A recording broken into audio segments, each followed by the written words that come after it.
I'm just waiting for it to go straight to 12 o'clock. Okay, there we go. So are you already ready for me to go to start talking?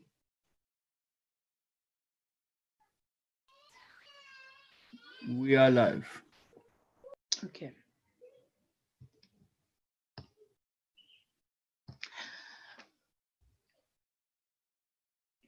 Good day, and welcome to Africa Teen Geek Online School.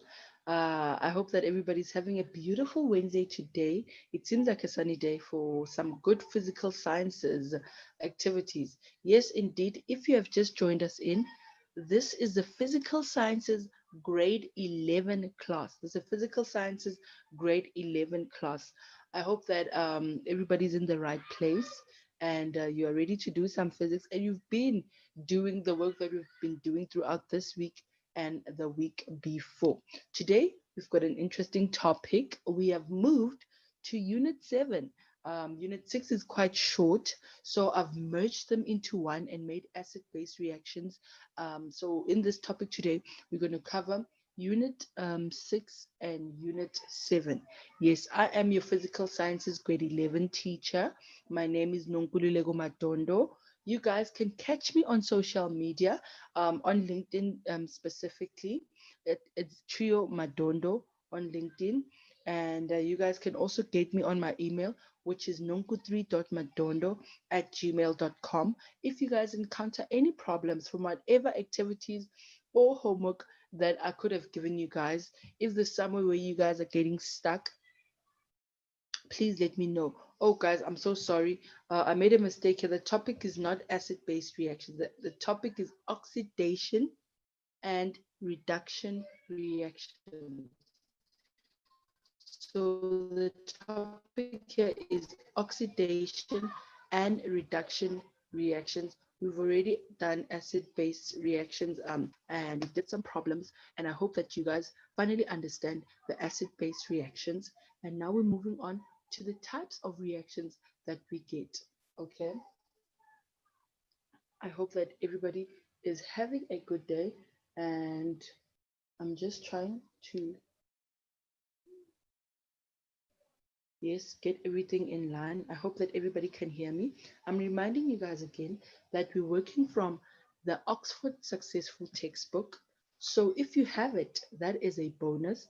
But if you don't, you can also follow through on the Siavula textbooks, and I know there's also Study Master or whatever textbook that you were given at school, because this is all part of the CAPS program. So all the topics that I'm teaching here are part of what you guys need to know for the end of the year exam, and to make sure that you pass your grade 11 with some good marks. So going back to Oxford Successful Textbook, you guys can get it on Snaplified. Snaplified is an application that you guys can download. And what some great news that I can share with you guys is that Snaplified, you can download all textbooks from all subjects absolutely free until the end of the year. Because of the whole coronavirus and lockdown issues, they have made it available. So you can take advantage and download yourself some couple of textbooks online, and you can even view them offline. They also work. So that's the great part of it. So, just going back, for the whole week, I will be coming back to this just to remind you guys of things that we need to know. This is how the revision has been done for the CAPS examination for end of the year. They've ruled out the wave, sound, and light topic, and they've also ruled out the chemical systems. So you guys do not have to learn these things. They're not going to be on the end of the year paper. But our chemical changes, which is what we've been doing, they're weighing quite a lot. They weigh 33% of your final paper, which was 20 before. The matter and material will weigh 16. Electricity and magnetism will weigh 26, and mechanics will weigh 26.7. Another thing that I wanted to tell you guys, chemical change, because we had already started it, I figured that we can just finish it off, but it has been moved to the work that you need to know for term 4. It has been moved from term 3 to term 4, but nonetheless it doesn't matter. What you know is not is always going to be beneficial, because what's most important is the end of the year exam. And And after chemical change,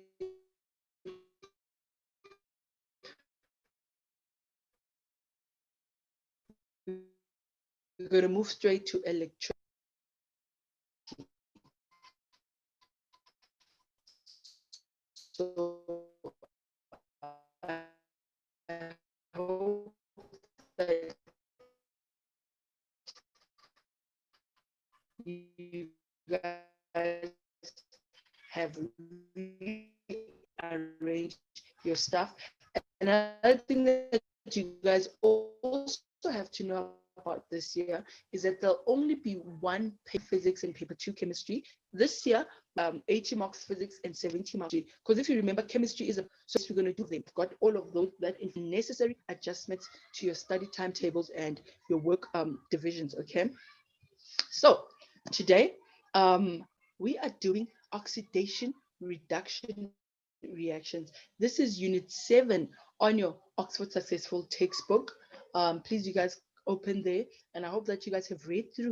just send me a chat and I'll explain it again. Okay. So, what do we need to know about acid-base indicators?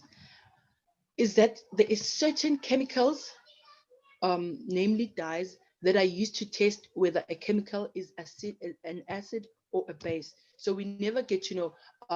Sometimes you cannot be able to tell just by looking at something whether it's an acid or base. So what happens is we have acid-base indicators to show us, to test for us, to determine whether a substance is an acid or a base. Okay, so there are four types of indicators that we will be discussing in this section, our unit 6. That is the laboratory indicators.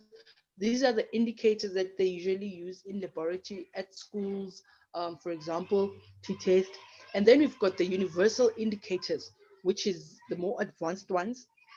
And then we've got natural indicators and acid-base titration. So those are the four indicators that we're gonna be working with. If you know others, maybe you can drop us a chat and let us know. But these are the four that we are going to be working with. Okay. So types of laboratory indicators. This is the first one that we're going to talk about. This is a group of the ones that we use in class. It's usually some. It looks like a little a paper. You know, it's like a test paper, and then the color in acid. But when you put that the litmus paper in acid, it becomes red.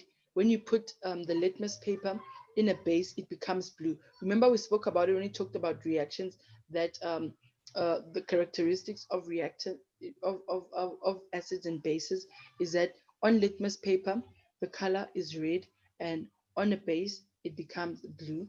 Then we also have bromothiolin blue. Sorry about that. Okay, bromothiol blue. Okay, this one, the color in acid becomes yellow, and the color in a base becomes blue. Okay, and then you've got methyl orange. This becomes red, and in a base it becomes orange. Then you've got phenolphthalein, which in acid it becomes colorless, and in a base it becomes blue. Guys, please don't underestimate your theory. Always make sure that you understand your theory, because there might be some question that you'll find where they ask true or false or give one term for this, or there's always theory questions that do appear in physical sciences papers, so you need to know some of your theory. Okay, so moving to the second one. This one is a universal indicator. And universal indicator is an apparatus that shows all indicators. Ne? So what does that mean? This means that this is done using colors. So for example, it's a round thing. It's got many different colors that each represent the strength of your paper. Okay, the strength of your acid or base. So this one, it's got many levels. It doesn't just show acid or base, it also shows the strength of the acid or base using these color codes. Okay, so here is an example of a universal indicator. I have it right here. You can also check it. It's there on your Oxford Successful textbook. If you are on unit 6, you'll find them there. Okay, so this is what it is. So when you test, you take this mechanism that they use there, and whatever color it gives you, it should correspond with 1 from 1 to 10 that is given there. Okay, I hope you guys understand that. So this is our universal indicator. And here, as you can see, there is a table. There is a table that shows uh, there is a table that shows the weak acid from strong acid to strong base. So it shows that from 1 to 2, your color will be red. A weak acid is 3 to 4, your paper will be orange. So these are tests that will usually be done at school. And I hope that when you guys go back to school, you may or may not do these kind of experiments. But these are things that you guys should also know and take forward as you become scientists. Okay. So these are from strong acid to strong base. Whatever color you get, you just check it on your universal indicators. Okay. And then now we move to natural indicators. What does that mean?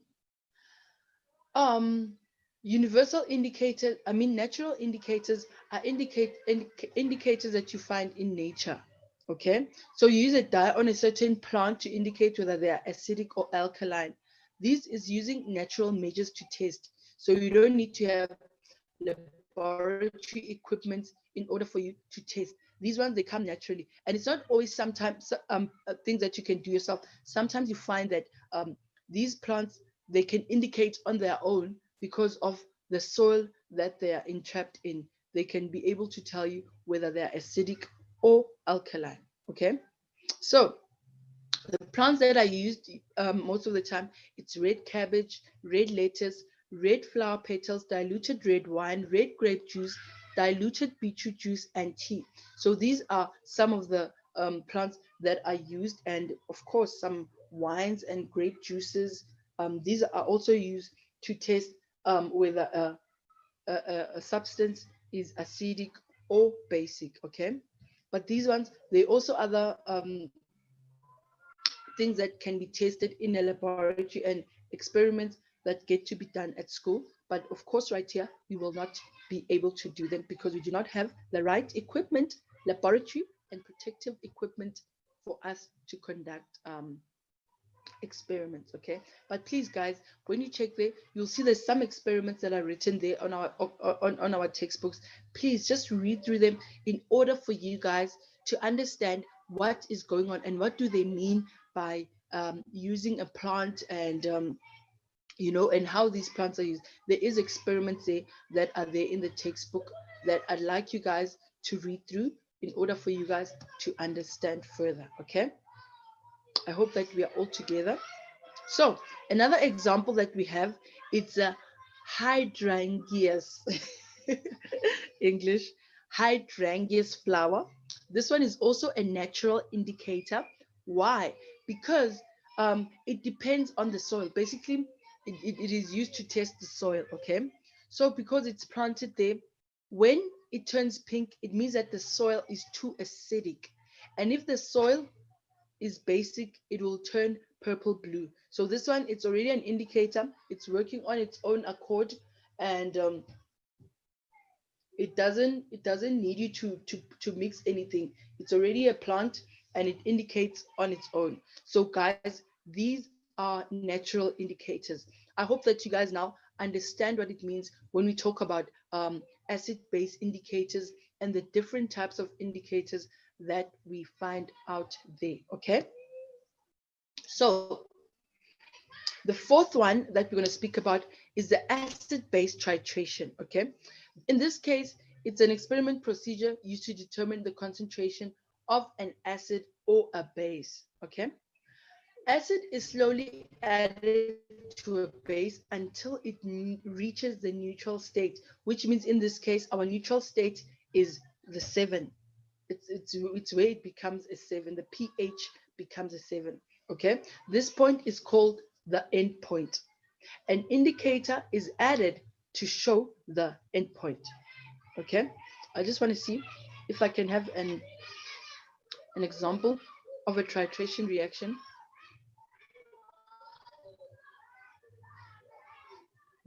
Oh, here we are. Okay, I just want to show you guys how a titration reaction looks like. Okay, so there we have it right here. This is a titration reaction. This is the floss that is used, and this is the pipette that is also used to measure. Okay. Ah, okay, then okay, we're going forward. Nonetheless, as long as you guys got to see what I mean when I talk about a titration reaction, this one is also done in the laboratory, but it's more in depth. It's not like the first one that we spoke about, where you just use a paper and you put it in an acid. It gives you put in a substance, and whatever color you get, it gives you, it tells you what kind of a reaction it is. In this one, you actually do an actual experiment, and in this case, you are trying to get the concentration of the acid or a base. So there, you keep adding the acid onto the base until it reaches equilibrium in this case, and then when that happens, then you can determine how much concentration you have used. Okay, let me just go back to our slides.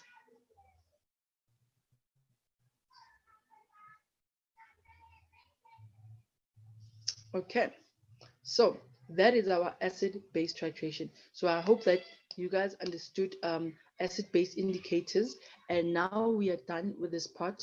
If there's somewhere where you're still getting a bit stuck, just let me know, guys, and I'll go back and explain it. But now we are moving on to defining oxidation reduction reactions. Okay, now we are at unit 7.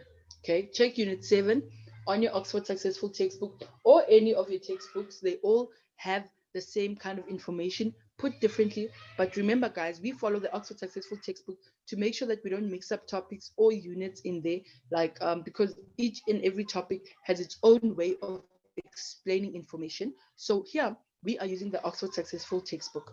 So when we define oxidation reduction, it's a matter of a question where you ask, what is oxidation reduction reactions? Okay, what we know is that it's also called redox reaction. Whenever you hear redox reaction, you know it's actually short for reduction and oxidation reaction. So these two combined together, they form a certain reaction, that is the oxidation reduction reaction, aka redox reaction. Okay, this is a chemical reaction that involves transfer of electrons between two substances. Okay, it is basically a chemical reaction whereby oxidation number of a particle, we know it's atom, molecules, and ions, change by gaining or using an electron. Okay, so you see, now we're working with electrons. Back then, when we're doing the acid-base reactions, we were working with protons.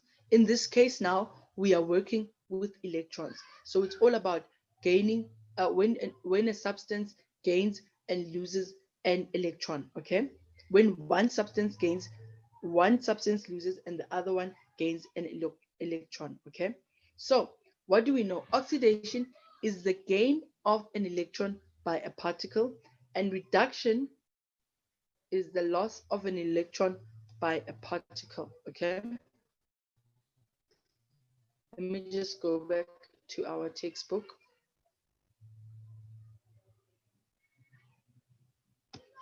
um, okay,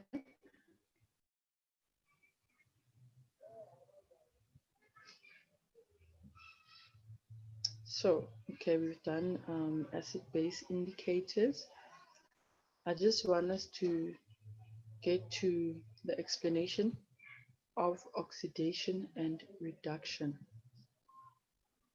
Okay, so basically now you understand oxidation is gaining and reduction is when you lose. Okay, so it is reduced. It means that your substance gets reduced number of electrons. You understand what that means? You can already, there's always those keywords that you can use to remember, so that when you do problems, it's much easier for you to understand. So obviously reductions means reduce. So if that this one is not reduced, then it means that the other one is the oxidation. I hope that you guys will be able to remember it like that. And however, if you guys don't understand, just drop me a chat. So oxidation is the gain of a, an electron by a particle, and reduction is the loss of electrons by a particle.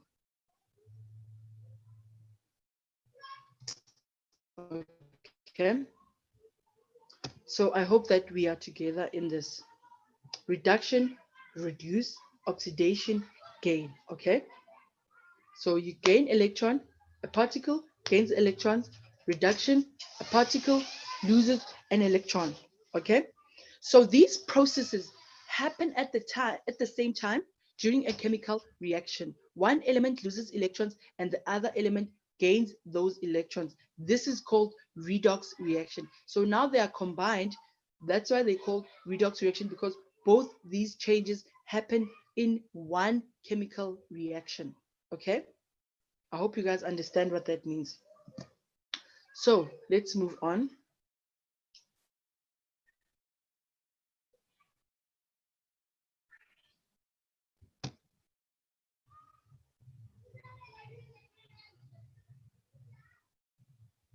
Okay. Yes, okay. So defining oxidation, we're still doing the defining oxidation reduction reaction, which is the redox reaction. An example of a redox reaction is the reaction where magnesium burns in air. Okay, so this is basically a combustion reaction when something burns. Okay, so what you do, you'll have your magnesium, but the magnesium reacts with oxygen, and that will give you, oh god, my arrow is in the wrong place. It's supposed to be here, guys. I hope you guys will fix it on your side. So this is magnesium, and then you've got oxygen, and this gives you magnesium oxide. So maybe they might give you one that is not balanced, but we always balance them either way, because that's how we know our stuff to be. Okay, so MgO is an ionic compound. When magnesium reacts with oxygen, each magnesium atom loses two valency electrons and forms a magnesium 2 ion, positive ion. Okay. The oxygen gains two atoms for each and results in an O2 negative ion. Guys, if you guys remember the valency electrons, remember this thing of valency, we did it in grade 10. You have on your periodic table, you count the number of electrons. So for magnesium there's 12, right? So if we first start with the 1s, it's going to have 2, and then the 2s also has 2, the 2p has 6, but then on 3s we've got 2. So this 2 becomes the positive electrons, because it's not complete like this one. Okay, so this 3s, it's the valency electrons that get left behind. So which means 2 is the full one for magnesium, and then we've got 2 electrons that are floating. Atom uses 2 valency electrons to form an Mg2 plus ion. Okay, unfortunately I didn't write it in, like we did it back in grade 10, but I hope that you guys remember how these valency electrons work. But if you haven't, then please do some research. And if you're getting stuck, just let me know. Then maybe tomorrow I can have you guys a little thing that shows how you check the valency electrons. Okay, so there we have it now. I'm putting it in a more specific way for you guys to understand. So now it means that, see, the equation now is balanced. As much as I said magnesium and oxygen gives you MgO, you still need to balance it out. So here it's going to be 2 MgO, and we're going to put a 2 on the Mg in order for us to understand. So each magnesium loses 2 electrons to form Mg2 plus ions. Okay, so we know that Mg has two electrons. So it's going to be Mg will give you 2 plus this 2 here is this one that we have right here. Okay, do you guys see it? It's the 2 that we have right here. This is our reaction from Mg. We get Mg2 plus, which is this one, plus 2 electrons, 2 times the valency electrons, which is these 2 that we have here. Okay, and then for oxygen, each oxygen molecule gains 4 electrons to form a pair of O2 minus ions. What does that mean? Remember here, we've got O2 is 2, and then there we've got another 2 there. So that will give us 4 electrons. Are you guys with me? I hope you guys are following. So that's why we have four, because it's two, four. Oh, guys, I'm sorry. Here there's supposed to be. Yes. So do you guys see how we got each O2 molecule gains four electrons to form a pair of O2 molecules? Okay. Because remember here, the M2, it's 2 times 2 plus. So which means this one will also get four valency electrons from magnesium. But we'll see as the problems come along, we're still going to have an activity that we're going to do together. So I think it will be much clearer when we do the problems, okay? So electrons, another thing you must know is that electrons are neither created or destroyed in a chemical reaction. They get balanced out, okay? You cannot create them and you cannot destroy them, okay? Then moving on, oxidizing and reducing agents, okay? This is important terms that you need to know. What is an oxidizing agent and what is a reduction agent, okay? An oxidizing agent is a substance that accepts electrons and brings about oxidation in a substance, okay? This is the one that accepts. So in that case, on that part, it's going to be our oxygen, because our oxygen is the one that is accepting electrons. And then reduction is the substance that donates electrons. Remember when I first explained to you guys, I said magnesium has two free electrons that it can donate. So reduction agent is a substance that donates electrons and brings about reduction in another substance. Okay. I think I'm too forward now. So let's go to the textbook and just check out one of the activities there, which is activity one, which deals with redox reactions. Okay, hope you remember redox reaction is short for reduction and oxidation reaction. Okay, so okay, this is the titration things that experiments that I said you guys can read into so that you guys can understand it more and more. Okay, so here we've got our magnesium oxide. Okay,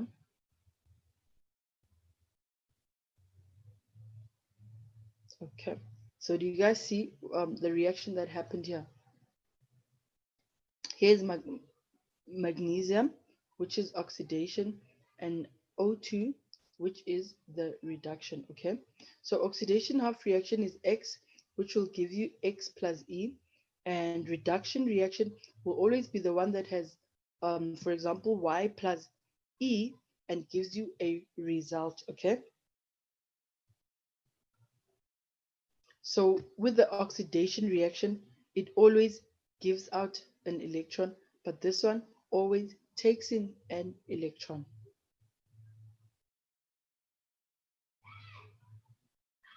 Okay, so we go now to our oxidizing. Oxidizing agent is a substance that accepts electrons and brings about oxidation in other substances. And a reducing agent is a substance that donates the electrons and brings about reduction in another substance. Okay, I hope you guys understand. Now let's move on.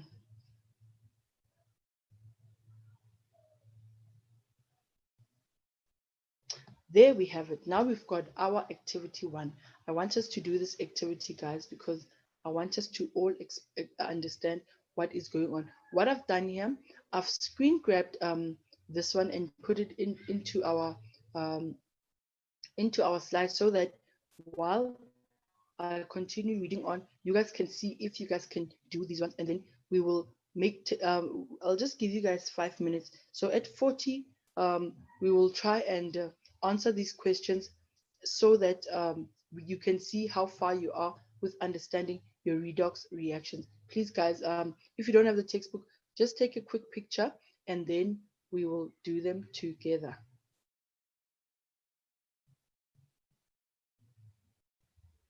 Yes, my dear. Let's go back.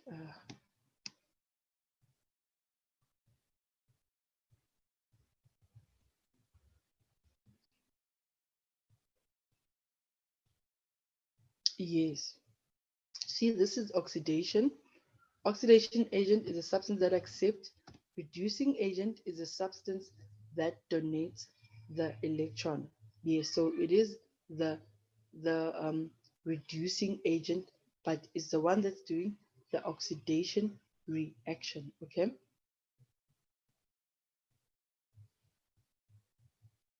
Yes, because it's the one that donated. So that one is right indeed, my dear. So let's try and do this exercise quickly. And then so that I'm going to continue reading though, so that before the end of this class, I can show you, we can quickly work through the examples and the activity right here. And just to make sure that you guys all understand the redox reaction. So just continuing, okay, we've got types of redox reactions. You're introduced to types of chemical reactions in grade 10. So now we're going to look at these reactions again. So the first one is the electrolytic reactions are also redox reactions. So redox reactions, there's many types. One of them is electrolytic reactions, okay? In electrolytic reactions, you always have a positive electrode with a short of electrons and negative electrode which has extra electrons to give to ions in the electrolyte. Okay, so this is grade 10 revision that I hope you guys still remember. So this is what you get. So this one is a, how do we know it's a reduction reaction? Because the 2E is right here. Okay, so this is a reduction reaction as electron is gained, and an oxidation reaction are lost, which means here we are, our electron is lost over here. Okay, so this is an oxidation reaction. Okay, so an application of electrolytic redox reactions, um, it's an electrolytic redox reaction is used to produce copper, pure copper from copper mines in Zambia. So this is an application that is happening out there. So we've got our redox reaction, which is Cu plus 2E, and we've got our reduction reaction as well, which is Cu2 plus 2E, and that gives you Cu, the pure copper. Okay, so this is how it's done there. Okay. So guys, the most important part is knowing how to identify. Like in that problem where it says you must identify which one is the which one is the oxidizing agent and which one is the reduction. That's how we're gonna get to learn them. That's the most important part, especially in this chapter.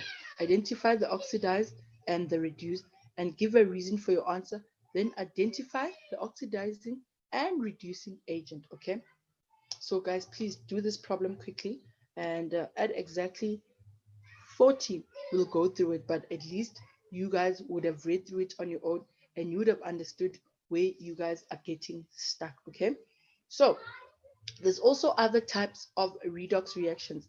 Guys, please read through experiment 1 and read through experiment 2 just for you guys to know them, because these experiments, they really are helpful as much as you're not doing it physically, but what you will be reading from them is very lucrative. Okay, so in grade 10 you learned about different types of chemical reactions. These reactions are synthesis reactions, where reactants react to form a product. A plus B gives you C plus D. Okay, displacement reactions were positive ions exchange and their respective negative ion, which is this reaction that we've just done now.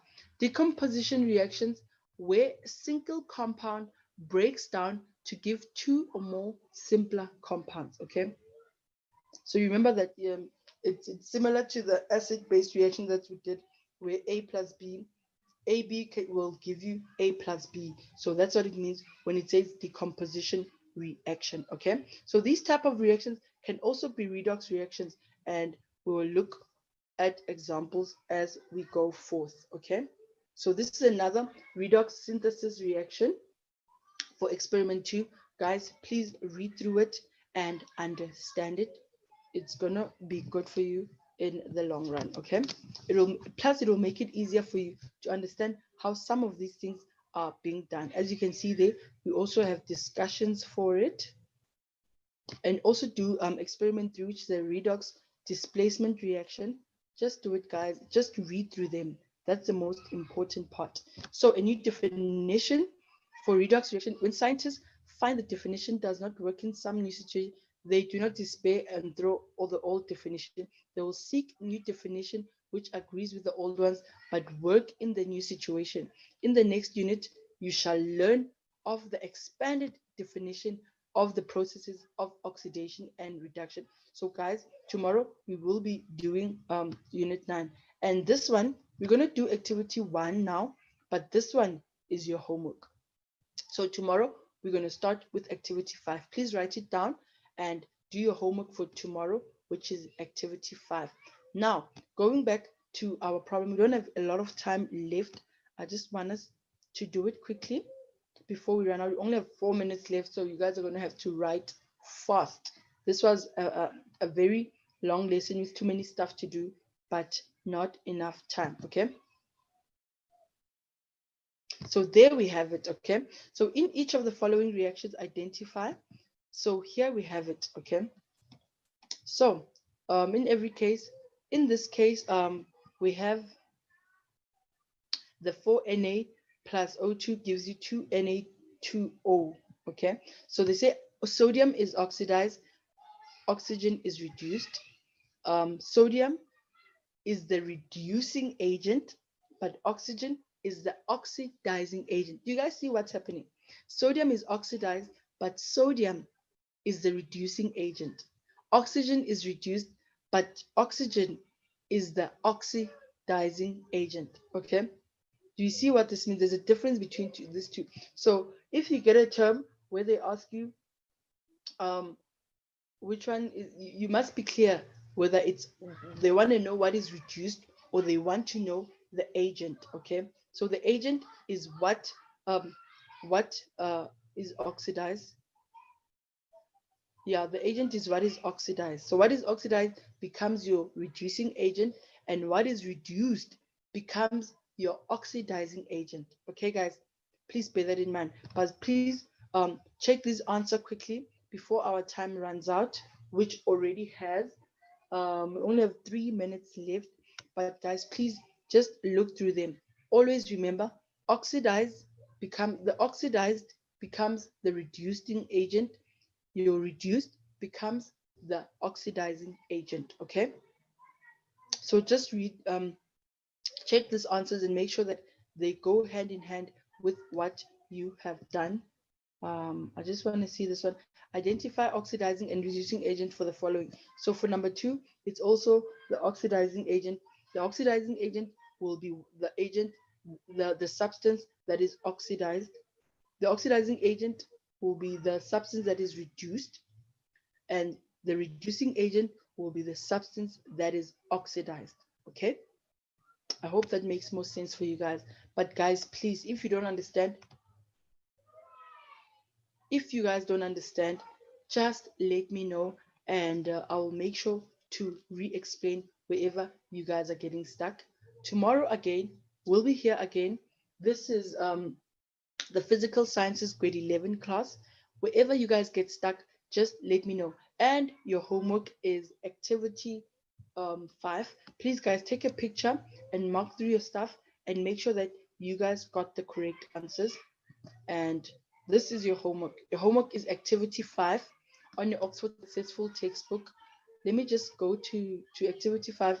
For those of you that do not have this textbook as it, you can just take a picture of the problems, and we're going to do them tomorrow. And tomorrow, when we start our lesson, we're going to start with our homework. Okay, tomorrow we're doing oxidation number.